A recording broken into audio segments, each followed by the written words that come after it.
रहमान रहीम। काशकर भाइयों, आज हम आपकी मुलाकात करवाने लगे हैं इमरान अशरफ साहब से। ये जो पाकिस्तान का हमारा अदारा है PARC, Pakistan agriculture research council Islamabad, इन्होंने PGPR जो बैक्टीरिया है, वो बैक्टीरिया जो ज़मीन की पैदावारी सलाहियत को बढ़ाते हैं, उसके हवाले से इन्होंने काफ़ी अच्छा काम किया है। ये भी आपको अपना सारा ये बताते हैं कि ये बैक्टीरिया गंदम की, चावल की, मकई की और सब्जी और बाकी फसलों की पैदावार को कैसे बढ़ाते हैं। अभी अपना तफसील से आपको सारा जो है ना ये गाइड करते हैं। जी इमरान साहब बताइएगा ज़मींदारों को। जी, मेरा नाम इमरान अशरफ है। NARC से जो है हमारा ताल्लुक़ है। तो हमारे NARC की जो साइंसदान हैं, जिसमें तारक सुल्तान साहब हैं, उन्होंने तकरीबन 30 साल की कावश के साथ ये 6 टीम मेंबर हैं जिन्होंने 30 साल की कावश की है कि हमारी ज़मीनों में प्रॉब्लम क्या आ रही है। क्योंकि हमारी ज़मीनें जो है, जितनी भी पाकिस्तान की ज़मीनें हैं, ये कमज़ोर ज़मीनें हैं। ठीक हो गया। हमारी ज़मीनों में जो हम खादें डालते हैं, खादों की बहुत सी मकदार जो है आपकी ज़मीन के अंदर बग़ैर इस्तेमाल के रह जाती है।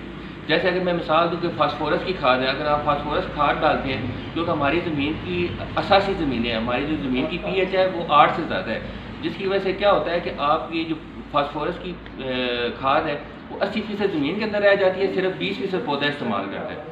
इस तरह आप जो दूसरी खादें डालते हैं, उसकी वजह से जो है उनकी वो पैदावार आप नहीं ले सकते, इजाफा होता है जो उसके लिए डिज़ायर्ड होती है। तो ये बेसिकली फसलों का बैक्टीरिया है जो फसल की जड़ के पास से लिया जाता है। ये क्या करता है कि आपके जो पौधे के ग्रोथ हार्मोन्स हैं उनको एक्टिवेट करता है, जिसकी वजह से ये क्या होता है कि आपके जो पौधों की जड़ है उनकी तादाद में इजाफा होता है। फिर इसमें एक बैक्टीरिया है जो नाइट्रोजन की फिक्सेशन करता है। नाइट्रोजन जो है हवा में बहुत बड़ा सोर्स है, तकरीबन 75% जो नाइट्रोजन है हवा में मौजूद है, बहुत बड़ा सोर्स है। तो उसका क्या होता है कि वो बैक्टीरिया क्या करता है, हवा से नाइट्रोजन ले के खुद इस्तेमाल करता है। बेसिकली वो खुद इस्तेमाल करता है, लेकिन पौधे की जड़ों के पास होने की वजह से पौधे को भी मुहैया करता है। इस तरह ये है कि आपके जो है एक फास्फोरस मोबिलाइजिंग बैक्टीरिया है, वो क्या करता है, जो आपकी ज़मीन में जमी हुई खादें होती हैं उनको भी काबिल इस्तेमाल बनाता है। जैसे मैंने आपको थोड़ी देर पहले बताया कि 80% आपकी जो है ना फास्फोरस ज़मीन के अंदर इनएक्टिव होकर रह जाती है, उसके बांड बना के। तो उसके बांड को तोड़ता है और उसको पौधे के लिए मुहैया करता है, और जिसकी वजह से क्या होता है कि आपके पौधे की जो है फसल की पैदावार है वो बढ़ जाती है। आपको शुरू से आपके पौधा जो है ना वो ज़्यादा सेहतमंद होता है। अगर आप बायोजोट इस्तेमाल करते हैं, जो बैक्टीरिया है, अगर फसलों को बीज की ट्रीटमेंट करते हैं, तो इसमें आपकी जो पैदावार है वो 10 से 20% बढ़ जाती है, और इसकी खाद जो है आप 20 से 25% कम कर सकते हैं अगर आप ये बैक्टीरिया, क्योंकि ये ज़मीन का अपना बैक्टीरिया है, ये ज़मीन में रेप्लिकेट करता रहता है। अगर आप हर फसल पे, जैसे अभी गन्नम की फसल है, इसके बाद चावल की फसल आएगी, उस पर अगर आप इस्तेमाल करते हैं, इसी तरह अगर 2-3 साल अगर लगातार इस्तेमाल करते हैं, तो आपकी ज़मीन का टेक्सचर चेंज हो जाएगा। क्योंकि जब बैक्टीरिया की तादाद बढ़ेगी तो आहिस्ता आहिस्ता आपकी जो खादें हैं वो उसका खर्चा कम होता जाएगा। तो आप इसके इस्तेमाल से आप देखेंगे आपकी जो फसल का कद है उसके एक वाज़ेह फ़र्क नज़र आएगा। मैं अमूमन दोस्तों को कहता हूँ कि आप जो फर्स्ट टाइम इस्तेमाल करते हैं वो 1 एकड़ पे इस्तेमाल करें। अपनी ज़मीन का ऐसा कर लें, एक में बायोजोट डालें और आधी को छोड़ दें, नॉर्मल काश्त करें, तो आपको एक वाज़ेह फ़र्क 1 महीने के बाद पता चल जाएगा। आप ज़मीन के किसी से पौधा उठाएं, उसको निकालें, उसको थोड़ा सा पानी लगाएं, उसकी जड़ों का मुआवजा करें, तो आपको फ़ौरन पता चल जाएगा कि आपकी अगले आने वाली पैदावार कैसी होगी। अगर आप बायोजोट इस्तेमाल करते हैं, जो हमारे इरीगेटेड एरिया है, जो पानी वाला एरिया है, उसमें लोगों ने 7 से 12 मन तक इसमें इजाफा लिया। जी काशकर भैया, अभी तक इन्होंने बातें बताई है ना, उसका जो है नेट शेल या उसकी समरी ये है कि जो बायोजोट जो टेक्नोलॉजी है ना, ये देसी ज़बान में कहते हैं इसमें बैक्टीरिया ही है, ये जरासीम है जो कि ज़मीन से जो फास्फोरस अंदर दबी हुई है, जो ज़मीन के अंदर जो पौधे उसको हासिल नहीं कर पा रहे, ये उसको करता है कि वो उसको सॉल्युबलाइज करता है और उनको हल करके तो पौधे को देता है, जिसकी वजह से पौधे की जड़ें लंबी हो जाती हैं, वो ज़्यादा खुराक लेता है नीचे से, और बाकी वहाँ से नाइट्रोजन भी लेके पौधे को देता है। ये 2 काम ये वाला बायोजोट के अंदर जो है वो करता है। ये बताइएगा कि कितने सालों के साथ कितने साल मेहनत हुई बायोजोट जो है ना नेक्स्ट को बनाने के लिए। डॉक्टर तारक सुल्तान साहब जो है ना, उनकी 6 टीम में उन्होंने 30 साल मेहनत की है। इसमें हमारे पाकिस्तान का इतना ज़्यादा पैसा लगा है, हमारे रिसर्च इदारों ने इस पर काम किया है, PARC और NARC इन्होंने मिलकर इसको जो है ना वो बैक्टीरिया तैयार की है। ज़मीनों मुख्तलिफ पूरे पाकिस्तान से मुख्तलिफ जगहों से इसका सैंपल लिए गए, फिर इनको लेबॉर्ट्री के अंदर मेहनत की गई, यानी 20-25 साल की मुसलसल मेहनत के बाद ये एक प्रोडक्ट हमारे यानी कि हाथ में, और ये उन्होंने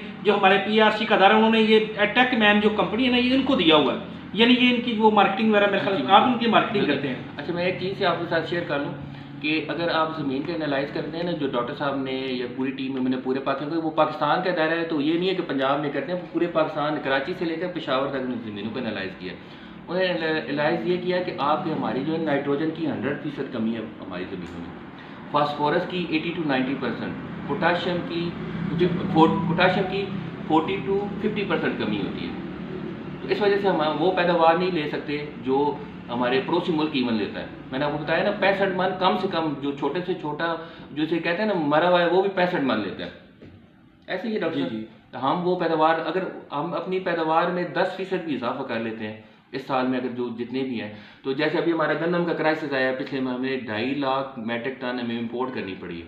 क्या इसको जो हमारी आजकल जो सबसे बड़ा मसला है ये इसके ऊपर रस्ट का मसला है, हमारे जो पुराने जो 4-5 साल से लोग यूज़ कर रहे हैं, उन्होंने हमें खुद बताया है कि हमारे रस्ट आई थी लेकिन वो साथ ही ख़त्म हो गई, उसने कंटिन्यू नहीं किया। यानी आपका कहने का मतलब है कि ये जो है ना बायोजोट जो बैक्टीरिया है, ये पौधे का अंदर का मुदाफ़ी निज़ाम को उसको ताकतवर बना देते हैं, जिसकी वजह से जो जब इस पर फंगस आती है, कोई इसके ऊपर इंसेक्ट, कोई फंगस आती है, किसी किस्म का मसला आता है, ये उसको रजिस्ट करता है। अच्छा, मैं आपको बताऊँ डॉक्टर साहब कि मसला ये है कि आप देखें बीमारी किस पे अटैक करती है, जो कमज़ोर होता है जी, जो ताकतवर होता है उसको बीमारी कुछ नहीं कहती, वो उसके अंदर क़ुव्वत मुदाफ़त इतनी होती है कि अपने वो बीमारी के खिलाफ जो है ना उसको सपोर्ट मिलती है और वो बर्दाश्त कर जाता है। जो बंदा कमज़ोर होगा या जो भी ऐसे आप हमारे जानवर वगैरह भी होते हैं या कोई होते, वो ही बीमार होगा, या बंदा बच्चे क्यों हम कहते हैं कि वो बहुत ज़्यादा होते हैं, उनकी ताकत नहीं होती है उनमें, वो कमज़ोर होते हैं, वही बीमारी से ज़्यादा अटैक। इस तरह जो बड़े बंदे हैं वो भी इसी तरह होता है कि जो कमज़ोर होगा वही अटैक करेगा बीमारी। इसके बाद आप बता दें कि ज़मींदारों को कि इसको लगाने का तरीका क्या है, कैसे इसको इस्तेमाल करना है? इसको बड़ा आसान तरीका है ये, तो पहले तो ये है कि इसको आपको बीज के साथ लगाना है, इसको ठीक हो गया, बीज की बेस्ट इसका तरीका है बीज के साथ। इसका आसान तरीका ये है कि जैसे हम घर में शरबत पीते हैं ना, इतना मीठा पानी करना है। बेसिकली ये बैक्टीरिया पाउडर फॉर्म में है, बीज की सतह चिकनी होती है, वो पाउडर जो है ना बीज के साथ चिपकता नहीं है। तो ये करना है कि आपने ऐसा इतना पानी लेना है जो शरबत जो हम पीते हैं मीठा हो, वो उसको तर-बतर जितना जो है ना बीज के ऊपर लगाना है, बीज गीला हो जाए, बहुत ज़्यादा नहीं लगाना उसके ऊपर, ताकि वो फिर ये होगा खुश्क होने में थोड़ा टाइम लगेगा। तो आपने तर-बतर जितना उसको बीज को गीला करना है, और ये 2 पैकेट, ये 25 से 30 किलो बीज के लिए 1 पैकेट है, तो आपने 2 पैकेट उसके ऊपर लगा के मिक्स करके, और कोशिश करनी है कि आधे पौने घंटे के अंदर अंदर जो है ना आपने इसको छटा करना है या ड्रिल करना है, क्योंकि ये ज़मीन का बैक्टीरिया जब ज़मीन में चला गया तो ये अपने नेचुरल माहौल में चला जाता है, अपनी डेस्टिनेशन पे चला जाए, फिर इसको कोई खतरा नहीं है। कितनी देर जो है ना पहले हमने बीज की बिजाई कितनी देर पहले हमने यानी ये बायोजोट मैक्स जो है ना उसको लगाना है? ये कोशिश करें कि आधा पौना घंटा पहले लगाएं, साथ ही उसको साइड में कुछ करना है इसको। अगर तो ड्रिल करना है आपने, ड्रिल में ये होता है कि ड्रिल अगर में दाने चिपकने के चांसेस होते हैं, उसमें सायेदार जगह पे रख के, अगर थोड़ी सी हवा लगा लें, उसको फैला के 5-7 मिनट की हवा लगा लें, तो वो आपका जो है ना खुश्क हो जाएगा। अगर बहुत ज़्यादा खुदा न खास्ता गीला हो गया वो उसका भी कोई मसला नहीं है। आपने ज़मीन से बारीक मिट्टी लेनी, बिल्कुल बारीक, दो बुक मिट्टी लेके उसके ऊपर छिड़क दें, ठीक है, उसको थोड़ा सा मिक्स करें, तो मिट्टी क्या करेगी, आपका पानी जज़ब कर लेगी। तो ये कितने जो है ना पैकेट लगेंगे? 50 किलो बीज 1 एकड़? ये 25 से 30 किलो बीज के लिए 1 पैकेट होता है, 1 एकड़ के लिए 2 पैकेट। कितने इसके वजन कितना है इसका? इसका वजन जो है ये आधा किलो वजन है इसका, और इसके 1 ग्राम में तकरीबन 10 करोड़ बैक्टीरिया होते हैं। जब आप बीज को लगाते हैं, जो इसमें 1 से 1.5 लाख बैक्टीरिया बीज के ऊपर, हर बीज के ऊपर ट्रांसफर हो जाता है। और इसके वाले से इसके में कोई प्रिकॉशन, अगर कोई सीड ट्रीटमेंट नहीं कर सका, कुछ इसको और तरह इस्तेमाल करना चाहिए, वो कैसे करेंगे? असल में इसको फ्लड भी किया जा सकता है, लेकिन फ्लड में ये होता है कि आपकी है ना पैकेट की तादाद बढ़ जाती है, क्योंकि इसको ये बेसिकली जड़ का बैक्टीरिया है, ये तभी करेगा जब जड़ के ऊपर जाएगा। तो जब आप फ्लड करते हैं तो उसमें ये होता है कि आपका एरिया बहुत ज़्यादा होता है। उसमें कितने पैकेट लगते हैं फिर 1 एकड़? उसमें फिर 2 डबल हो जाती है, गंदम के 4 तो 4 हो जाएंगे 1 एकड़। मकई के लिए कितने लगेंगे? मकई के लिए भी है, अगर बेस्ट हम रिकमेंड करते हैं कि 1 एकड़ में 1 पैकेट लगता है मकई के लिए, फिर उसके 2 या 3 फिर आपको लगाने पड़ेंगे। अच्छा, इसके अलावा ये ना ये जो आप बता रहे हैं, ये फास्फोरस सॉल्युबलाइजिंग बैक्टीरिया और ये नाइट्रोजन फिक्सिंग बैक्टीरिया, इसका मतलब ये जो फलीदार फसलें हैं उनके अंदर अगर हम बायोजोट का इस्तेमाल करते हैं, ये नाइट्रोजन फिक्सिंग बैक्टीरिया, उनके अंदर तो हमारी खादों की जो ज़रूरियात हैं वो तो मेरे ख्याल हाफ भी नहीं रह जाएगी। खाद कितने अगर जो भी फलीदार फसलें होती हैं ना, उनको नाइट्रोजन खाद की जरूरत ही नहीं होती, वो अपनी नाइट्रोजन खाद खुद बनाती हैं। लेकिन शुरू में चंद जो है ना महीने के लिए, जब तक उसकी जड़ें छोटी होती है ना, फिर हम उसको इनिशियल डोज देते हैं। हाँ, बायोजोट लगाते हैं आप, तो आपकी ये क्या करता है कि अभी वो मैं शेयर भी कोई दोस्त कहेगा तो मैं कर लूँगा। उसमें जो है ना जैसे ही ये जड़ निकलती है ना, इसकी जर्मिनेशन जल्दी होती है। आम जो है ना आपका बीज के उगाव से, इसका उगाव भी जल्दी होता है और इसकी जड़ें भी बड़ी तेज़ी से बढ़ती हैं। ठीक होगी, जितनी तेज़ी से बढ़ेगी इतनी तेज़ी से जो है ना आपकी वो न्यूट्रिशन और वो पौधे को मुहैया होगी और उसका वो कर भी पड़ेगा और सारी चीज़ें। अच्छा, ये बताइए ज़रा कैसे ज़मींदार अगर हासिल करना हो ये बायोजोट मैक्स जो है, इसको हासिल करो, ये करीब से दिखा दें ज़रा सारे ज़मींदारों को। ये इस जनाब